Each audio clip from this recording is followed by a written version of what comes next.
crime, and Peter Chambers.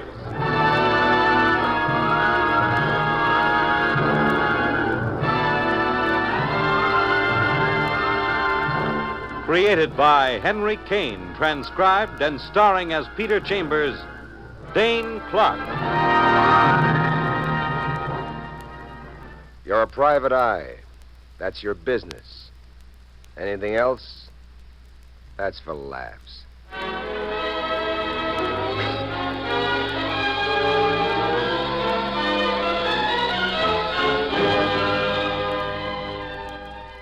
You find yourself in a university, but you're not a student. Generally, you're allergic to classrooms, but the lady talking to you, a teacher by name Elaine Janis, well, she's sort of an antidote for the classroom allergy. I need your help, Mr. Chambers. I need your help desperately. She has large brown eyes and a smooth white forehead. And despite her obvious agitation, she's a sweet young thing, this Elaine Janis. Starchy, but sweet. I need your help, Mr. Chambers. Not for myself, for another. Help, that's my racket. Help, a public helper. Although sometimes I'm known as Peter Chambers, a private eye. Oh, well, there will be a fee, of course, Don't worry Mr. about the Chambers. fee. I'm like a doctor. It depends on what the traffic will bear. And sooner or later, you'll get your bill. It's about Professor Stanley Sanders. Sanders? Hey, the papers have been full of it. The austere Professor Stanley Sanders, suspected of killing his wife and suspected as putting it mildly. Oh, not Stanley. Not Professor Sanders. He could no more harm any human being than All right, not all right. Stanley. Take it easy. He's the sweetest, kindest person in the whole world. Well, what do you want me to do, Miss Janis? I want you to try to find out who did kill Mrs. Sanders. Well, does the good professor know that you're retaining me? Oh, no, he doesn't. And I don't want him to know. I'll have to talk to him. Well, tell him that you've been retained, but that your client doesn't wish the name divulged. Just one more little question. Yes? What's your interest in this? Mine? Yes, yours. Well, I have known Professor Sanders for a long time. I think by his silence and his non-cooperation with the police, I think he's been wrongfully suspected. He's a fine person, a good man, a kind man.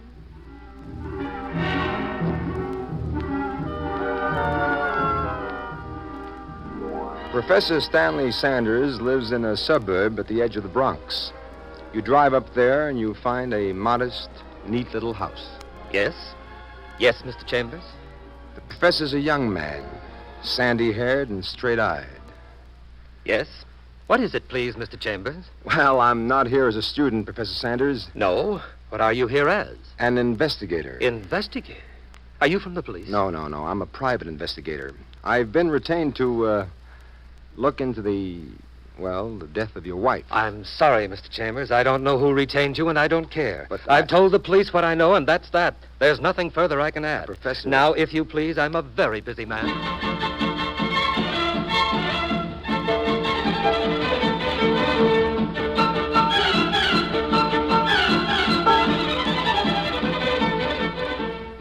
And that's how you read about it in the newspapers. Stubborn Professor Stanley Sanders, who disclaims any knowledge of the murder of his wife, although he was home at the time.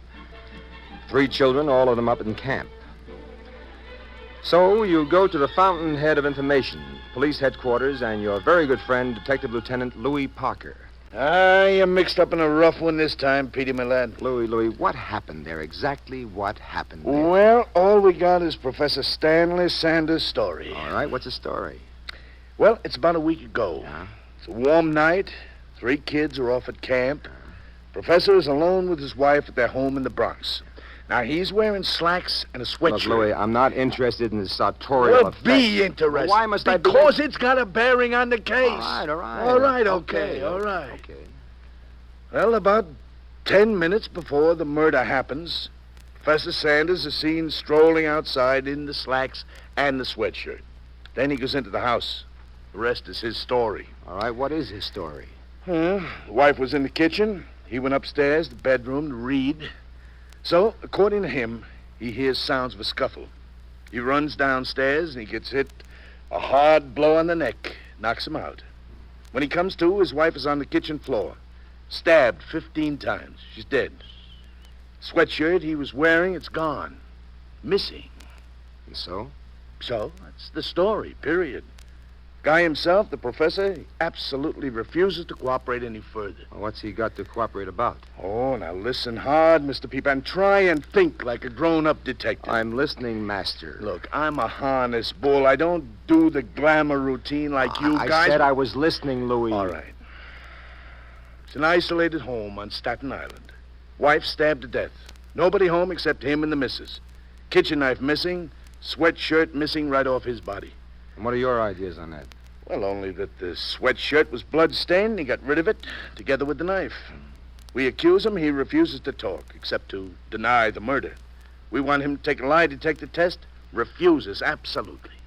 Now, what would you think, Pete? Well, don't ask me, Louis. I'm a glamour boy. You're the harness bull. It's your thinking that counts. Well, I think the guy's guiltier than 7 devils in Hades. Well, why don't you lock him up? Because there's one thing missing. And that? Motive, my boy. Motive for murder. Oh. That we ain't got. So far, all we can do is accuse him and holler, and papers make a big stink about it. Without motive, we're hamstrung, Pete. Yeah, I suppose you are. What else you got, Louis, that the newspapers haven't got? Oh, now look, Come on, sonny. Louis, it's confidential. It's always confidential. I've been retained on this thing. I'm working. Whatever I dig up, I turn into you. So, noblesse oblige, tit for tat. Come on. All right. Take a look.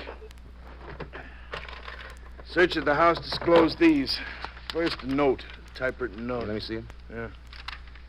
Let's see. Look out for yourself. You'll be sorry. And it's signed by initials SS. SS.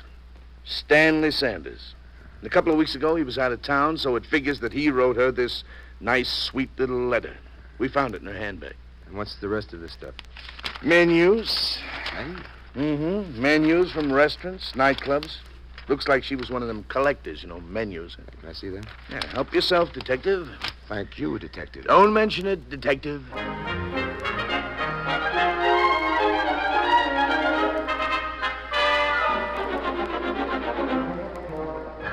One of the menus sort of tickles at you. It tickles at you fit to bust. It's from the Casino Rouge, a hotshot nightclub over on the east side.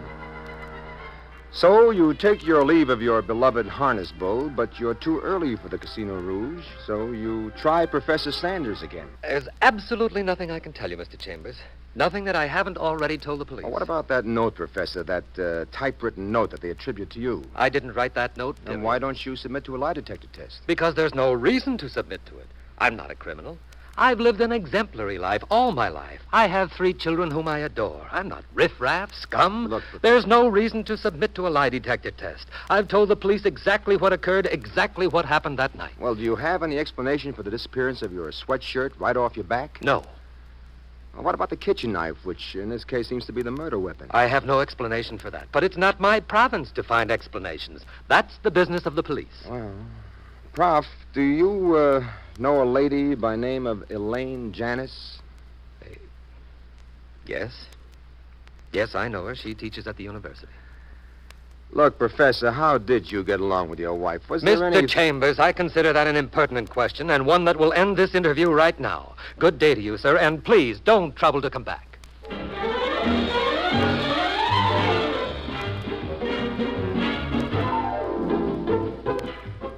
So, that evening, you're an early nightclubber. Casino Rouge goes into action late, but you're early. Sebastian Slocum owns the joint, affectionately known as Sibby to the Joes in the know. But you're not interested in Sibby, not now. Now you're interested in a slick chick who goes by the name of Carmen LaRose. She used to be nuts about her boss, and maybe she still is, but anyway, you ask around for her. She's a singer at the joint. Have you been looking for me, handsome? Carmen LaRose. Tall, dark, and electric. Plenty of voltage. Voltage like a third rail. I hear you've been asking around for me, Petey boy. Yeah, I've been asking around. Tell you something, kiddo. I've been asking around for you.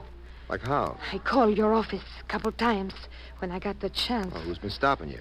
Nobody. And what do you mean when you got the chance? Sibby. He's been close to me, so close to me. Yeah, and you hate him for that, huh? Yes, I hate him. I hate him. I call you, but you are not in. I've been working on a case. What's with you and Sibby? I thought you were nuts about that mug. No more. I hate him. And I am scared, pretty, scared stiff. I don't know if he knows. But I don't know if he knows. You don't know if I know what, my little boy.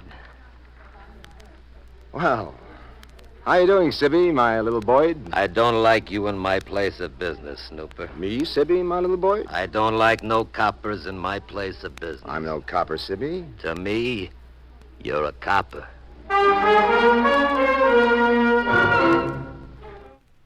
My little boy, Sibby. Sebastian Slocum. 6 feet tall, Latin type, lover type. Sleek, slim, and dapper, with wild black eyes that look like they need 4 alarms to put out the blaze. So kindly do me a very small favor. For you, Sibby, anytime. Get out of my place Look, of business. Sibby, will you Get out of here. Hey, it's still a free country, Sibby. Free country, sure. Place of business, that ain't free. So get going, Snooper. Get out of here. And if I don't, my little Boyd... Then I help you. Mike! Jack! What do you mean you... Hey! Let go! Get him out! Holy... Oh!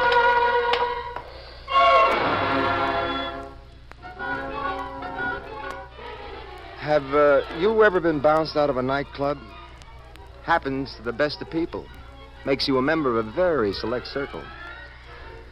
Anyway, you get up and you brush at your clothes and you have a small debate with yourself. Do you go back and break up the joint, or do you keep punching at your business? You have a tough tussle with your alter ego, but business wins out. So, once more, you go where you aren't wanted, to the home of Professor Sanders. But there you learn that he's been picked up, arrested for the murder of his wife.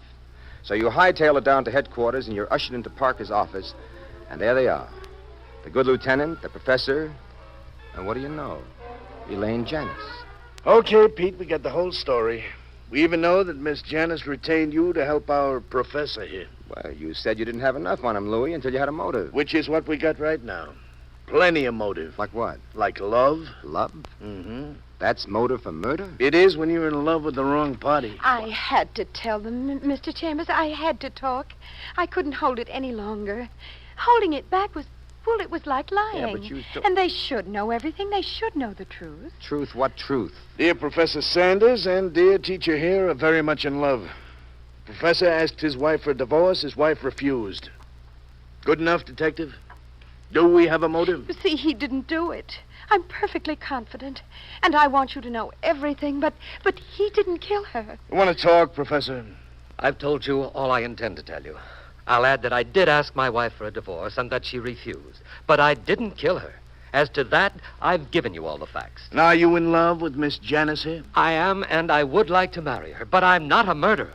I have 3 children, and it's my intention to try to save them from any possible scandal. Is that why you wouldn't talk? I didn't kill her. That's all I have to say, except I should like to call my lawyer. You don't need a lawyer to answer the simple question.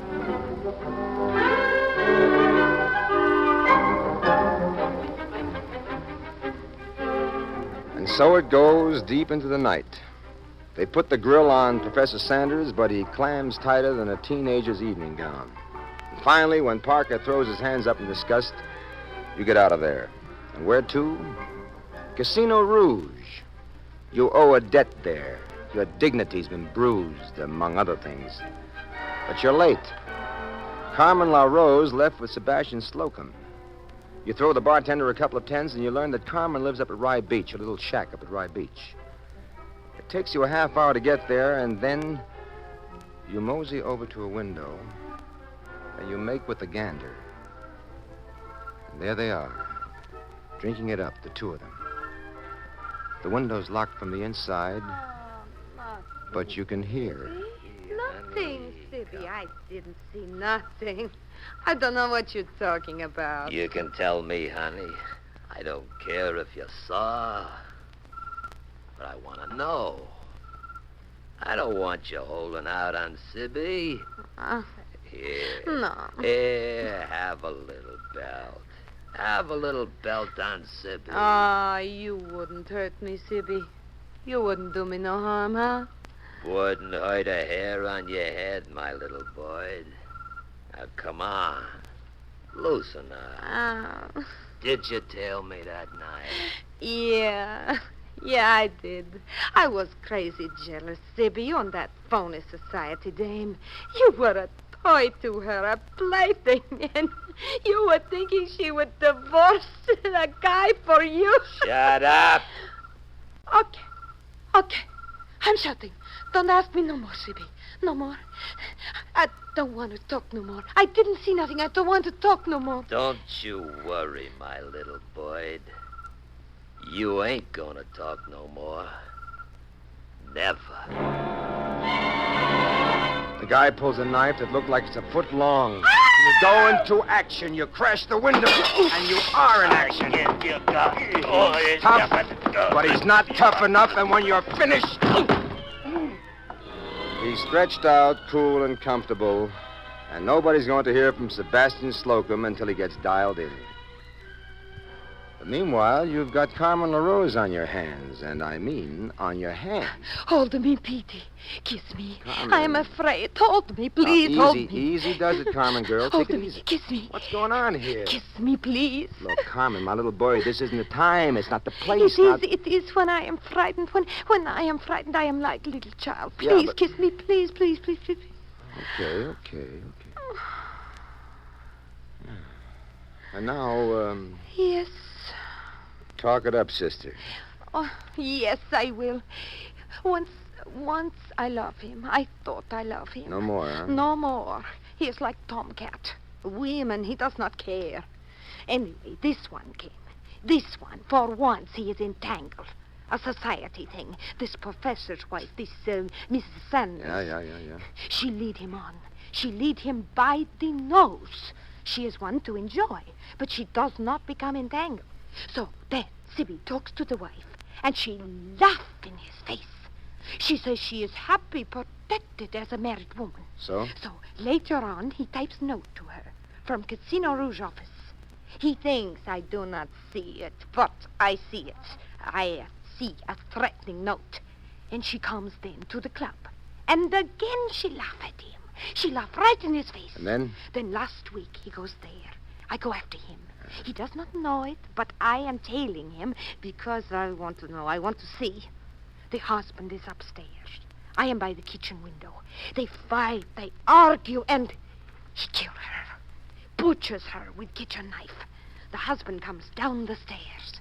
Sibby wait behind the door, slugs him. He falls near her. There is blood on his shirt.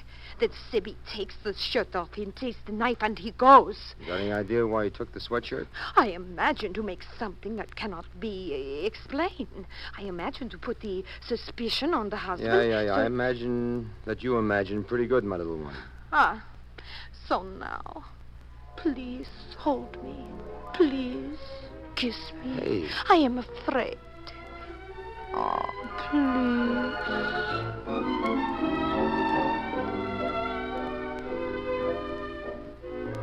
And so once more, you're at police headquarters.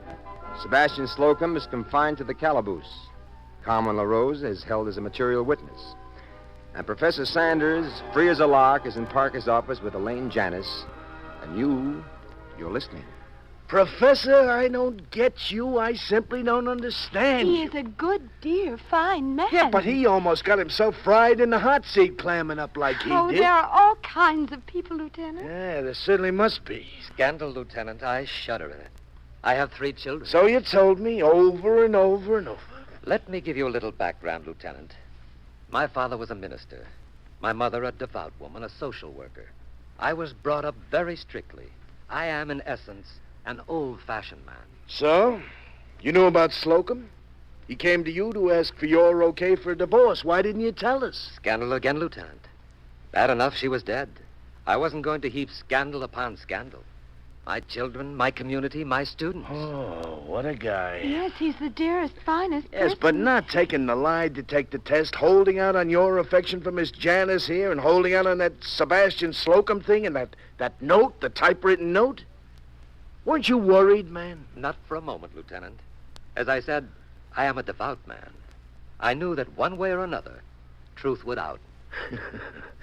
Yeah, truth would out. Thanks to the crazy operations of this crazy private eye. Thank you, Louis.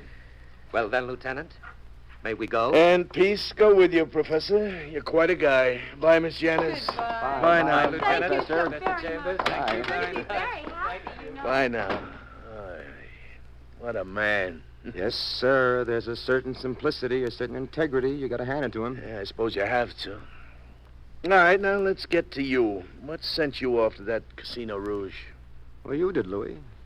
Me? Yeah, you. Well, like how? How did I send you? Well, maybe I'm a little bit of a rounder, more than you, let's say, but I knew that the Casino Rouge was owned by Sebastian Slocum. So? What's that got to do with it? Well, that note you showed me. Here, let me see it again. I'll show you. Yeah, sure. Here you are. See, it's a typewritten note. Mind you, a typewritten note. Mm-hmm. Now, it reads, "Look out for yourself, you'll be sorry," and it's signed by initials SS. That's right, SS, Stanley Sanders. Professor Stanley Sanders. Also, SS for Sebastian Slocum, which it turned out to be. Well, how in the heck did you know that? Psychology, Louis, psychology. First, ask any married man in the world, if he drops his wife a note, would he type it? The answer is no. Plus, and this is even more incontrovertible psychologically... Well, never mind. What husband in the world would sign a note to his wife by both his initials? Yeah, you got a point there. A husband would sign by his first name, perhaps even by his first initial. But think, no husband is that formal with his wife. Both initials. It just didn't figure psychologically. And that plus the menu from Casino Rouge plus SS owns Casino Rouge. Yeah, and it sure tickled me, Louis, in the right place. Look, pal, can I say something? Louis, you can say anything. Well, for once, I'd like to go on record with a statement. You know, people make jokes about routine hardest cops like myself and the glamour boys, you guys, private eyes. So I'd like to go on record with a statement. All right, now hit me easy, Louis. Not going to hit you at all, Pete. All I want to say for the record, honest bull, private eye, well done, young man. Very well done indeed.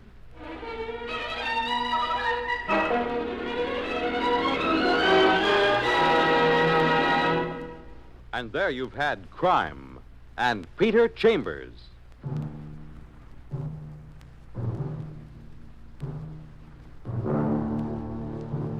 Dane Clark was starred as Peter Chambers.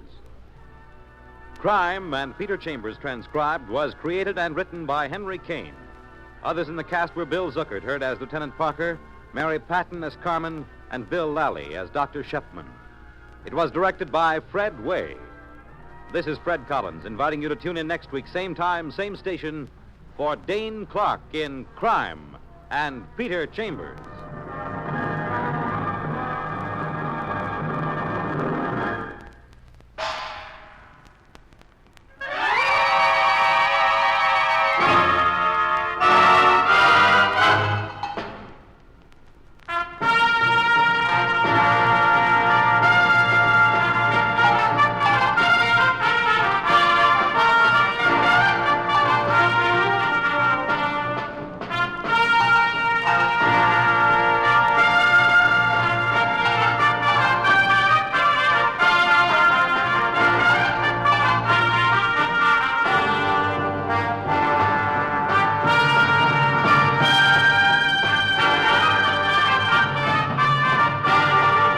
Be with us again next week at this same time for another adventure by Peter Chambers in Crime and Peter Chambers. This is the United States Armed Forces Radio and Television Service.